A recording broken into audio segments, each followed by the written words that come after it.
कि आज बबुआ भइले नंदलाल हो खेलब हरि झुमारी आज बबुआ भइले नंदलाल हो खेलब झुमारी हरि झुमारी हरि झुमारी झुमारी हरि झुमारी आज बबुआ भइले नंदलाल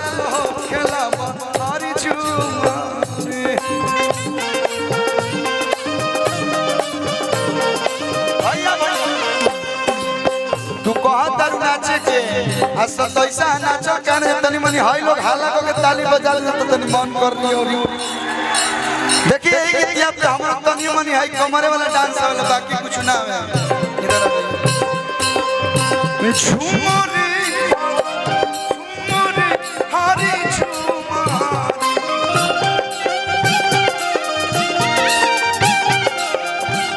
आज बबुआ भइले नंदलाल हो खेलब तालियां बजा के हो भैया अच्छा लगा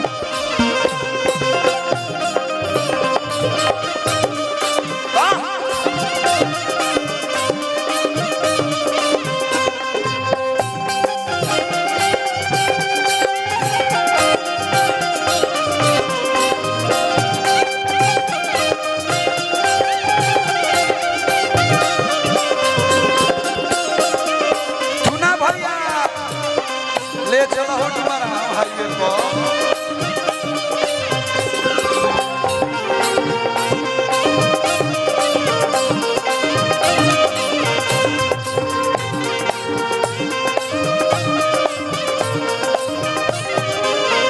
घर द्वार पर बर्दाश्त करते हैं तो मारो पेट पर चल जीबू हो पर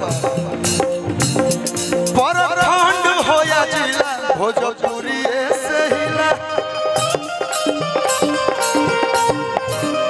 भैया अरे की बबुआ के मौसी मौसी न लगू तू अरुण भैया मौसी न लगी हां बबुआ के मौसी खूबे लगा बहावस तचरी पनुरानी के अरे तेल जात बहावस तो यो गोरेली सौरी के दुआर हो खेला हरि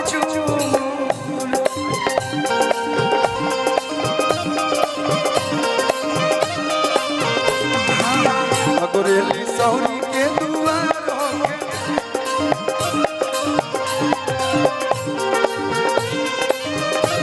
भैया हम सभी के बीच में भोजपुरी की बहुत ही खूबसूरत बहुत ही प्यारी एक्ट्रेस शुभी शर्मा जी का आगमन एक बार अरे दुआरी गांव में पहली बार आई हुई एक बार जोरदार ताली बजा दो लोग हो भैया देखे मेरी आवाज नहीं देखिए वो है घर ये है दुआरी यहीं पे आना जाना है हम लोग का बक्सर है घर यहाँ है दुआरी ये सब अपने लोग एक बार फिर से जोरदार ताली बजाने लोग तो भैया यहाँ आप जितना नहीं सोची होंगी उससे कहीं ज्यादा हमारे भाई लोग प्यार देंगे आपको बहुत अच्छा लगा आप दुआरी में आए और मैं चाहूँगा बस अच्छे से इनको बैठाया जाए सम्मान के साथ इसके बाद अगर हाँ हम गाते हैं इसके बाद भाई लोग चाहे लगता है तो डांस होगी लेकिन अभी गाना के बाद आइए